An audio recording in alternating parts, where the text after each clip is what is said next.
Okay, so for those of you who are here, thank you so much for joining us today. I know it's hard if you've been at school all day and scrambling to get the kids out the door and then get settled into a meeting can sometimes be tough. So thank you so much. Today, we are going to talk about a science P4 unit that you guys are studying this year, light and energy. And Tiffany Bean and I are going to go through some of the lessons that we have created that can help you along. And then we're going to also hear from Hannah Horsfield at BUEI, who leads the expedition. So first, just wanted to go over some of the underpinnings of what the Bermuda Education Network does. So just over here is a little graphic overview. There are 5 programs that have been developed. Our main goal is helping teachers and supporting teachers in delivering the curriculum in the public education system. 150 students so far who have received services in our programs so far. And I'm going to pass it over to Tiff, who can introduce herself. Good afternoon, lovely P4 educators. My name is Tiffany Bean. I am a wife, mother of 3 boys, so I am super busy alongside my job. I am the P4 teacher at Purvis Primary, and I have been the network teacher for Ben for, I think this is my 2nd year. So yes, I have taken advantage, like many of you, of all the many learning journeys that Ben has offered, and they are absolutely amazing. I know you guys know that too. That's why you're here today. So I am excited to still be part of the team and excited to help you guys in best way that I can. And also, before Florence introduces herself, I just want to say thank you to her, because I don't know if you guys know, she's P5 teacher. And this light unit is new for us. It's very new in P4. And so she is really helping us with getting to understand this unit, because it's new for me, as it is for you guys as well. But P5 has been doing light for a while now, so she's quite knowledgeable on it. So that's why she's here with us. So go ahead, Florence. Thank you, Tiff. And I'm Florence. I'm the primary 5 teacher, like Tiff said, at St. George's Prep. I'm also the teacher leader for literacy at St. George's Prep, and I have a master's degree in education with a focus on restorative practices. So that's kind of like my passion. But outside of teaching, some of the things that I absolutely love are being in nature, in Bermuda's environment. We're so lucky to have everything that we have on our doorstep. And that's something also that outside of teaching, I'm super passionate about. And as Tiff said, light was something that was covered in the Cambridge curriculum in P5 predominantly up until this point. And now we're kind of shifting things around, and it comes up in a different stage. So some of the ideas I've taken from previous lessons that I've taught. So now it would be great if you guys could introduce yourselves so that we know who we're talking to and what school you're from. That would be great to hear from you. Good afternoon, everyone. My name is Chantal Bregman. I'm a P4 teacher at East Dayon Primary. Good afternoon. My name is Chantal Simons. I'm a P4 teacher from Port Royal Primary School. So I just wanted to show you this right here. This is how you can reach me, my email. But you can also go online to fill out, book a class online on our new website at bui.bm, which is super easy. And that actually comes straight to I check it. It's like a Google form. And so that might be easier than emailing if you need to find available dates or whatever. So yeah, that's what we got going on at BUI.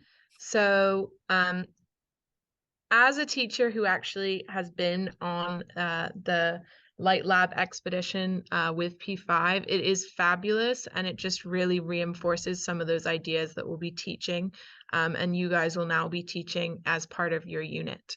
So I just wanted to go over some of the standards that we're going to be addressing in the lessons that Tiff and I have planned. So most of them are science objectives.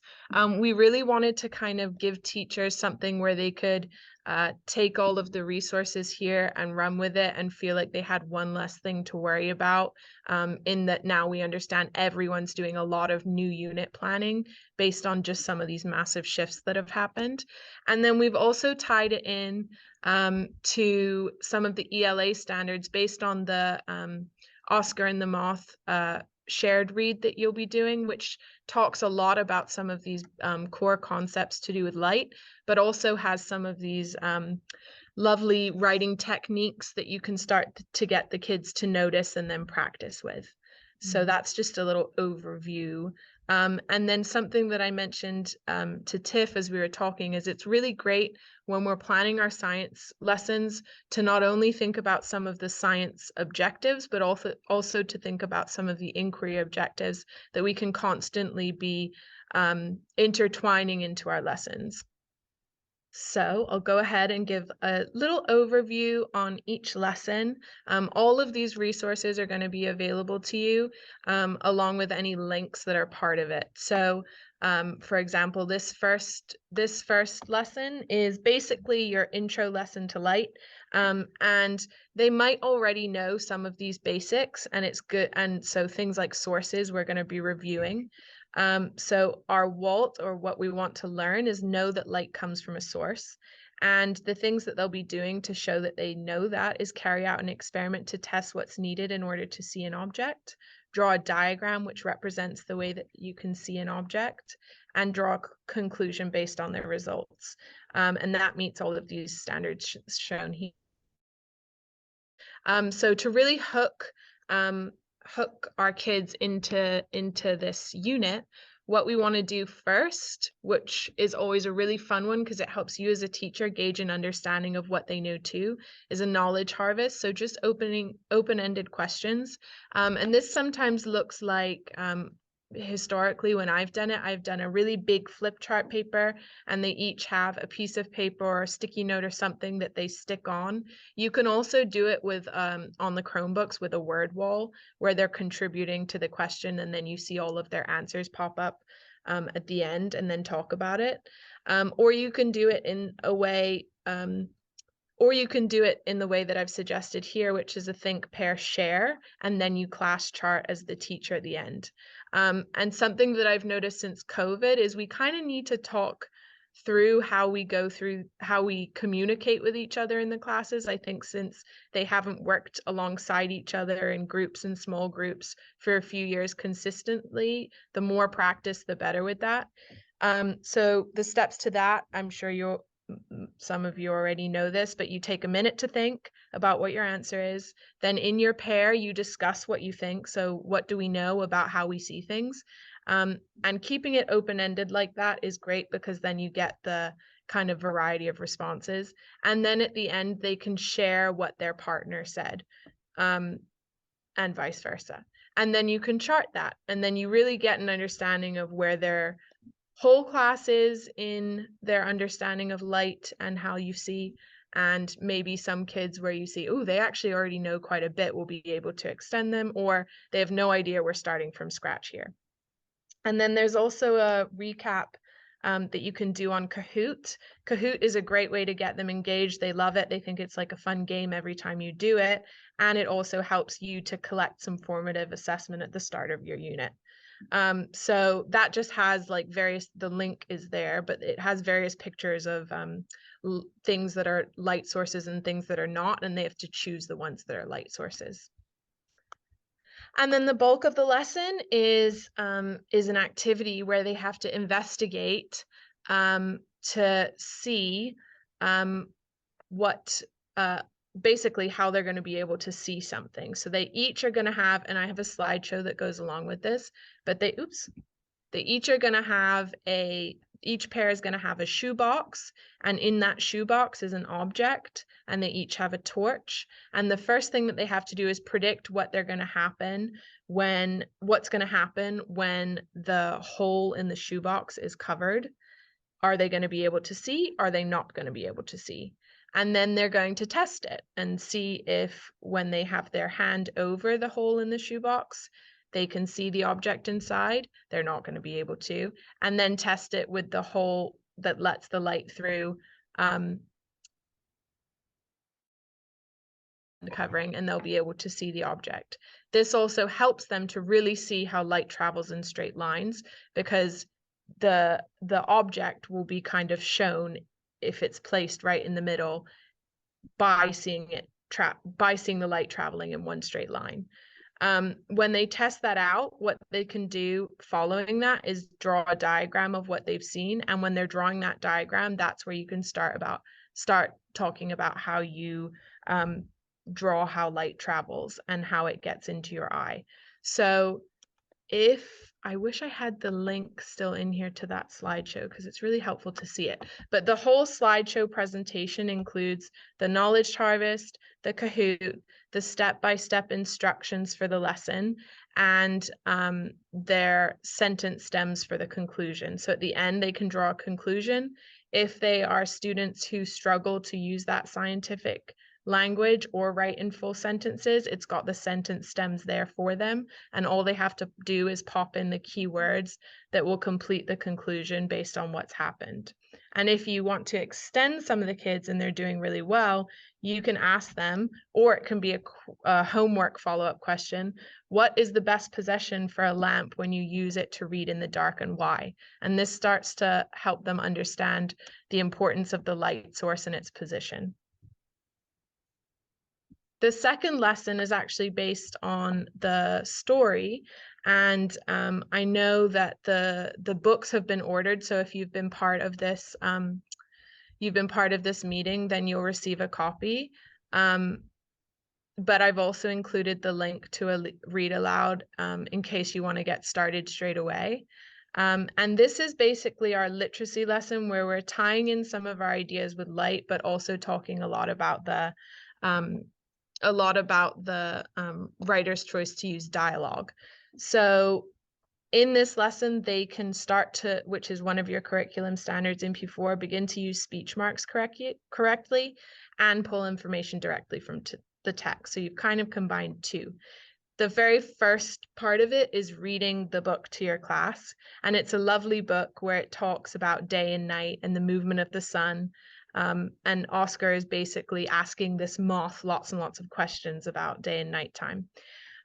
So you can visit if you haven't, or have a conversation about what you learned about night and day, because a lot of it is also explaining, the moth is explaining to Oscar the scientific kind of theory behind what Oscar's seeing. And then you can talk about what you learned about light sources, which kind of connects to the lesson from before. And then after that, you can start to think about what they noticed about the book. So you can ask an open-ended question like, what did you like about the book? Or you can tell them directly, in this story, dialogue to help explain. And Oscar's asking lots of questions and the moth is responding. And then you can start to practice with your kids what that looks like. So, oops. Has my video turned? Oh, yeah. Sorry. Does that on its own. So what you can do is you can review the rules as a class if you have gone through dialogue before, or if you haven't, you can set them up with the rules for adding dialogue. And that's your basics. So you might want to have an anchor chart if you don't already, that includes quotation marks around what's said, using speaker tags, going to a new line when another person speaks. So just really reviewing some of those basics. And then what you can do is you can place a bunch of really fun questions around the room, because Oscar is always asking questions and the moth is always responding. And that also gets them used to using the correct punctuation. And in pairs, they can go around the room and ask each other a question and record the conversations. So I've got a little example. If student one's asking, if you could be any animal, what would it be? I asked, and then their partner would say a giraffe. So-and-so replied. And it gets them just used to kind of that back and forth of how you lay out that type of dialogue in their writing. Which can be very challenging for kids. So if they really put it into practice and then do it, and then they can do it, then that's better. So basically, we want to get them used to understanding that when a writer is using dialogue in the text, it's meaningful, and it is just like a conversation, like we have all the time. And these are the ways that you lay it out. And that's something that you can carry on doing in little pieces, not just in this lesson, to really reinforce, because it takes a lot of practice for the kids to be able to do this properly. And then also there's a follow-up that we can do at the end of the lesson that comes from pulling information directly from the text, and it also ties in with the science.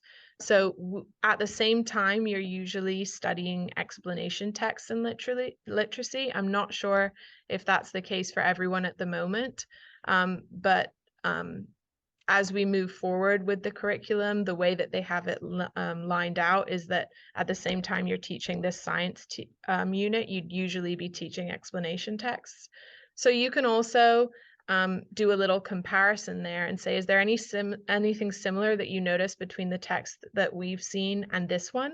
Because this one does use forms of explanation, but it's different than an explanation text in entirety, because it's still like a little story. So you can start to kind of sprinkle in that connection between what they're doing. And then you can answer some, in their notebooks, they can answer some 3 basic questions, which just show that they can pull explicit. So what was the writer trying to teach us about? And can you list 3 facts that you learned from Oscar and the Moth? And that's a good way of just seeing that they've understood what's read. And then the third lesson is about testing different surfaces and seeing which reflects light the best. And this is another one that they find super fun, because they love testing out the different materials and making their predictions.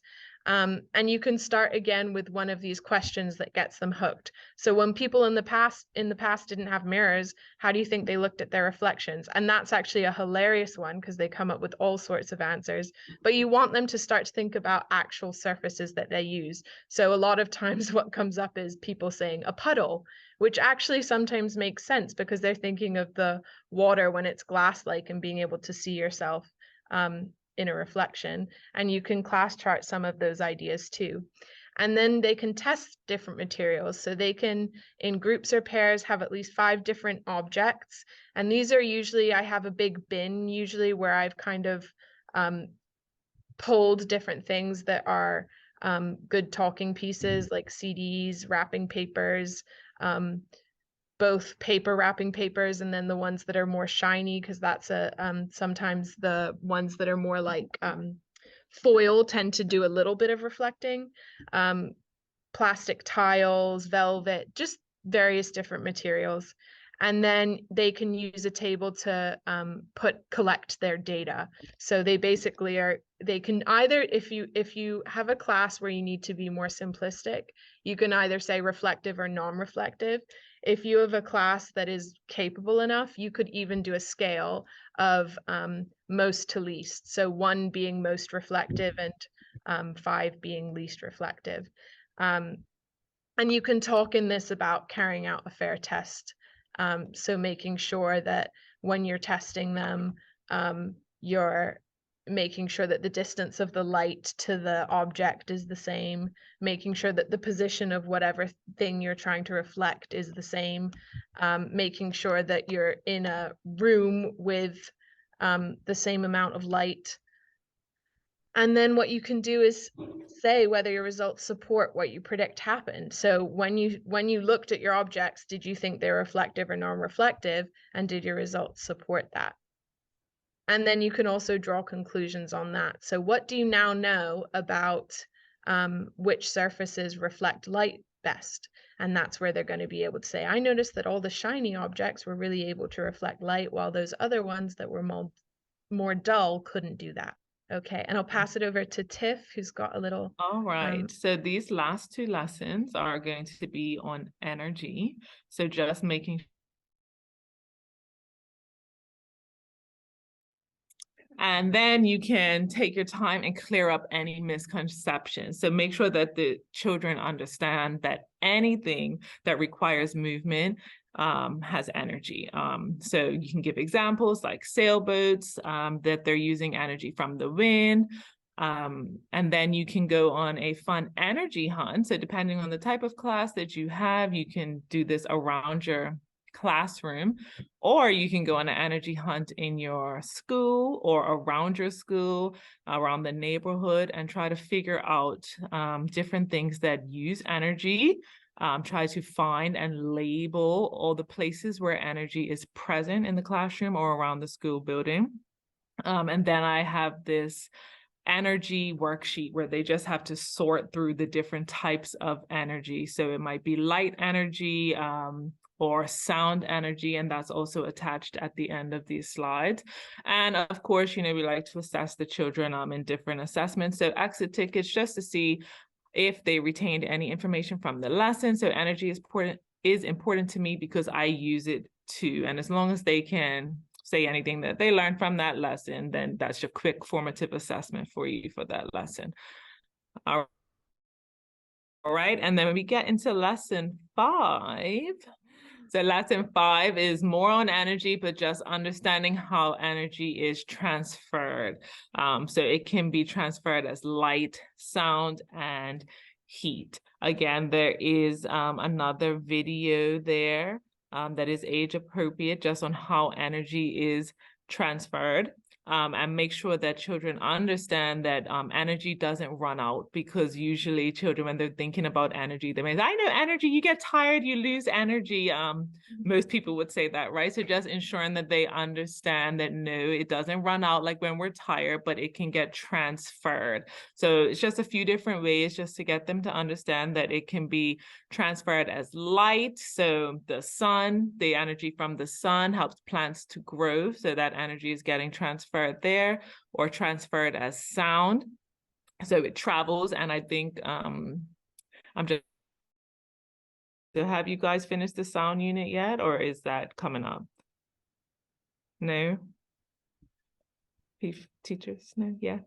You haven't done sound yet, no? No? Okay, so they might not understand, because they understand that sound comes from vibrations. So maybe you can just talk a little bit about that, let them know that's coming up in the next unit, but just understanding that energy can be transferred as sound, and then energy can be transferred as heat. If they're thinking about their campfire and the fire from the campfire, using your marshmallows, that fire is getting transferred from the fire and going onto the marshmallow to make it gooey. All right. And then there is a fun activity where they can get in pairs or small groups, and they can kind of sort through different types of energy, whether it's heat energy, sound energy, light energy. It's a cut and paste activity that they can glue and paste and figure out which energy belongs where. All right. And then as your reflection, each group can talk about why they put each card where they did, and why they believe that it is an energy transfer, a heat transfer, or a sound transfer, or a light transfer. So I think those are coming up in the next slide so that you guys can see how they look. If you want to go to the next slide, is it? Yes. Okay, so this is the